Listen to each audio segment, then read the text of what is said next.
Good morning बच्चों। आज के हम नेक्स्ट वीडियो में इम्पॉर्टेंट ऑफ डिसेंट्रलाइजेशन पढ़ेंगे।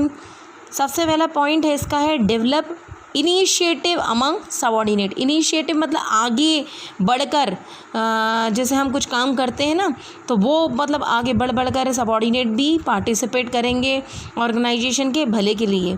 ठीक है, जैसे ही अधिकार पास किए जाते हैं passing of authority eight middle level and lower level show the trust and faith of top level in their subordinate. ठीक है, जैसे ही अधिकार दिए जाएंगे, उनको जिम्मेदारी दी जा रही ना, साथ साथ अधिकार भी कि आप निर्णय ले सकते हो, आप जो चाहे अपने हिसाब से कर सकते हो, बस हमारा टारगेट अचीव होना चाहिए।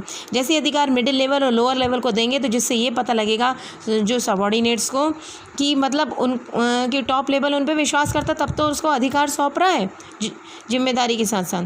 ठीक है, और जिसके कारण क्या होगा, उनका मनोबल बढ़ जाएगा कि नहीं, एम्प्लॉयज़ का जो डिफरेंट लेवल में काम करते हैं, मिडिल और लोअर लेवल में काम करते हैं। ठीक है, और उनको अलाउड किया है कि वो निर्णय ले सकते हैं बिना कोई परमिशन के।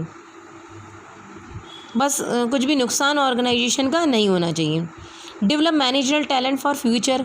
टैलेंट भी इनका बढ़ेगा भविष्य के लिए। डिसेंट्रलाइजेशन में जो मैनेजर वर्किंग कर रहा है काय में, लोअर लेवल में, मिडिल लेवल में, तो वो डिसीज़न लेने, जो टॉप लेवल डिसीज़न लेता है तो उस हिसाब से आर्ट उसका और बढ़ रहा है ना, उसकी कला और बढ़ रही है, क्योंकि वो लोअर और मिडिल लेवल में रह के किसका काम कर रहा है, टॉप लेवल का काम कर रहा है। ठीक है, तो वो सीख रहा ना उनका काम।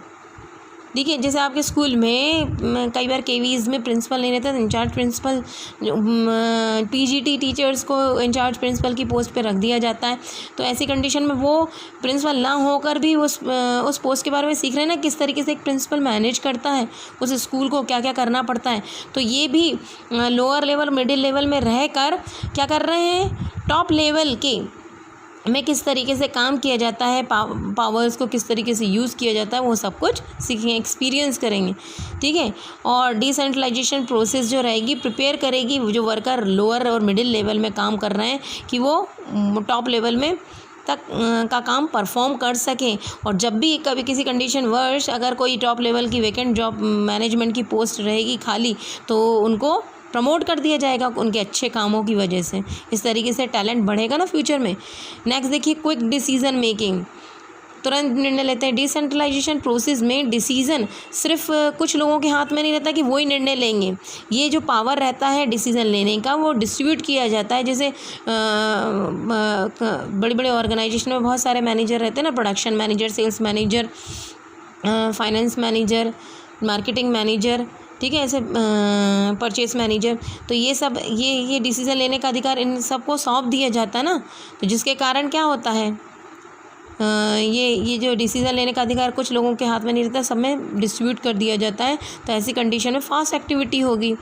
ठीक है, relief to the top level management.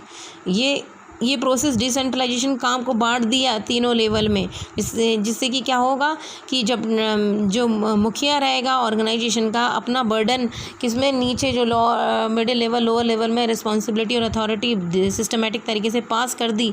ठीक है, डिफरेंट लेवल्स में, जिसके कारण वो मुक्त रहेगा, थोड़ा बर्डन उसका कम हो जाएगा, ताकि वो जो इम्पोर्टेंट इशू पर विचार विमर्श कर सकें और अपने बिजनेस को और पहले से बढ़ा सकें। ठीक है, फैसिलिटेट ग्रोथ। डिसेंट्रलाइजेशन जो रहता है वो स्वतंत्रता प्रदान करता है लोअर लेवल को। क्यों? क्योंकि ये जो सुपीरियर उसको रिस्पॉन्सिबिलिटी अथॉरिटी देता है ना, जिसके कारण कि वो मतलब डिसीज़न भी ले सकता है, सब काम अपने हिसाब से कर सकता है। तो ये हेल्प करता है सबॉर्डिनेट को, ताकि वो बेस्ट कर सके अपना डिपार्टमेंट को, और जितना हो सके बेस्ट कर सके, और जिसके कारण प्रोडक्शन भी, प्रत्येक डिपार्टमेंट का प्रोडक्शन भी बढ़ जाएगा, और हमारी रेवेन्यू मीन्स इनकम भी बढ़ जाएगी, और हमारा जो कि हेल्प करेगी बिजनेस को बढ़ाने में। Better control. डिसेंट्रलाइजेशन में एम्प्लॉयज़ डिफरेंट लेवल में काम करते हैं, अपने अपने तरीके से निर्णय लेते हैं, पर्सनली जिम्मेदार रहते हैं। प्रत्येक जो भी निर्णय लिया उसके लिए वो पर्सनली जिम्मेदार रहेंगे, और वो कभी भी ब्लेम सुपीरियर को नहीं कर सकते। क्यों? क्योंकि यहाँ पर वो डिसीज़न खुद ले रहे हैं। ठीक है, नेक्स्ट देखिए, promote initiative and creativity. Initiative direct depend रहता अधिकार के ऊपर। अब उनको निर्णय लेने का अधिकार दे दिया है अधिकार, ठीक है, तो ऐसी कंडीशन में वो जो भी कुछ नए नए निर्णय लेंगे तो एक क्रिएटिविटी इनिशिएटिव आगे बढ़कर भी काम करेंगे और नई नई रचनात्मक काम भी करेंगे, ठीक है। इम्प्रूव्ड, वैसे भी ये देखिए कि इनिशिएटिव और क्रिएटिविटी होगी ही ना। जो लोअर लेवल मिडिल लेवल का व्यक्ति टॉप लेवल का काम कर रहा है, ठीक है, तो वो कुछ ना कुछ हटकर ही सोचेगा, क्योंकि हर व्यक्ति के एक जैसे दिमाग थोड़ी ना चलते हैं, ठीक है। थोड़ा हटकर करेगा, क्रिएटिव एक्टिविटी करेगा ताकि और बेटर करे, ताकि उसको इन फ्यूचर उनका प्रमोशन हो सके। नेक्स्ट देखिए इम्प्रूव टीम वर्क। डिसेंट्रलाइजेशन में मैनेजर और एम्प्लॉयज़ डिसीज़न लेने का अधिकार बांट देते हैं और एक तरीके से स्वतंत्रता प्रदान करते हैं ताकि कुछ भी काम अपने स्वतंत्र रूप से कर सकें। बस ऑर्गेनाइजेशन का ऑब्जेक्ट अचीव होना चाहिए एफिशिएंटली और इफेक्टिवली।